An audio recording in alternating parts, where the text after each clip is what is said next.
Hello everyone and welcome to the Magic Show where you must be in it to win it. As always, I'm Jake and today I want to go over what power levels are and what they mean in Commander. How many times have you been at your LGS or even on Spell Table looking for fun, evenly matched games and someone has lied or misinterpreted their deck's power level? I have come across a $10,000 Urza deck while I was piloting a barely upgraded Precon. This completely ruins the quality of the game experience and takes away the fun out of Commander. What I want to do is help the inexperienced Magic player come to understand what a deck's power level truly is and why it's important. But first we have to ask the question, what does a deck's power level mean? A deck's power level is a scale from 0 to 10 to measure its relative power. Please keep in mind there's a lot of room for subjectivity. Someone might consider their weakest deck to be a 3 or a 4 simply because of its low win percentage against their pod. However, they might have a super competitive playgroup and their deck might actually be a 5 or a 6. There have been ongoing discussions within the Magic community to come up with the best way to dictate a deck's power level.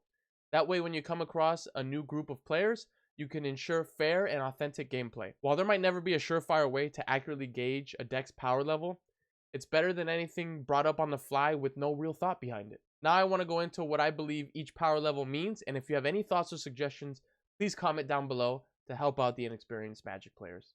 Power level 0. A commander deck must contain exactly 100 cards, including the commander.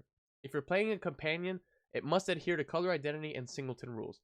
99 Mountains and Rograk. Power level 1. You figured out that there is more to this game than just lands. You haven't figured out how to read the cards yet, sadly. 100 cards with often no synergy. Card selection is based on the art and how big the number is. Wins will come almost exclusively through combat damage. Sometimes you may get lucky and just be the last one standing. Power level 2. Sometimes cards go well together. You learn about synergy and interaction.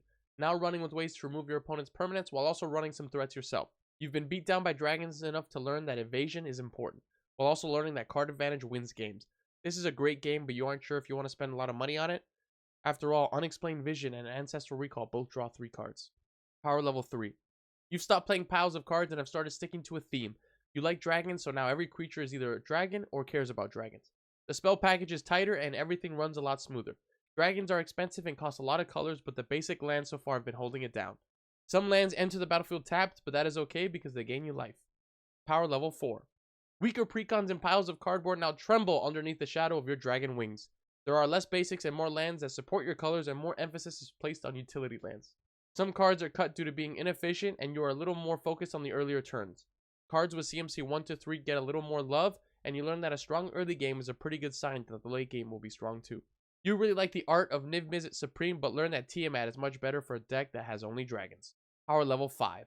Attention is moved away from dragons and other fun stuff and is put into the mana base. The deck performs much more consistently.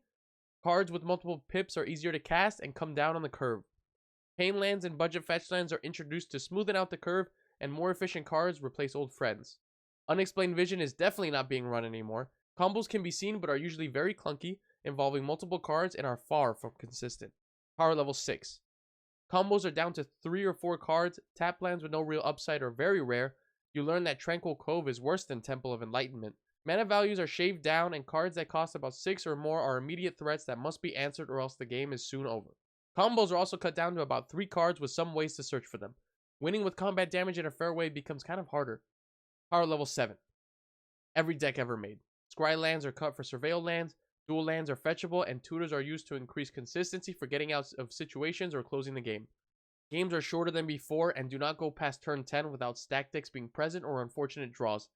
Shivan Dragons are traded out for Terror of the Peaks, and while combat damage has worked in the past, a combo was put in as an emergency button. Tiamat may be replaced with Dragon at this point. Power level 8. The best dragons are exclusively played. Interaction is very efficient and 1-for-1s are less common unless the upside is immense. Synergy is brought to an all-time high and card selection is brought under more scrutiny. Cultivates are probably replaced by Nature's Lore in 3 visits. Very few basics are runs, mostly shocks and fetches, or lands that could otherwise accrue value over the course of a game. Minimal, if any, pet cards are played here. The deck at this point is probably a couple $100 and is focused on winning at almost any cost. Power level 9. The game is short, running until about turn 5 max. Fair combat damage is almost out the window. CEDH is where Gathering Erodas are needed because I am not figuring out what Chains of Mephistopheles does. Combos are required to win, and you learn that 0 mana artifacts make or break games. The most expensive cards mana-wise either win the game outright on resolution or eliminate 1 or 2 players. The deck is now north of 4 figures easy and has to be double sleeved. Power level 10. Congrats, you're shuffling up a mortgage. The games no longer go past turn 4, and the mulligans now leave you down to 3 cards. Ad nauseam often draws you upwards of 25 cards with minimal life loss. Turn 1 wins are the norm, and decks have 2-card combos that'll run you what you spend on your power level 7 dragon deck. The argument can be made for a highly homogenized format, but that is a video for another day. Ending turn 1 with more than 6 mana is not uncommon, and putting your win count on the stack in response to an opponent's is fair game. This is no holding back, no budget, no limit Magic. I hope this guide has provided a clear indication of what power levels are and their importance to Magic. With that being said, thank you guys for watching, and I'll see you guys in the next video.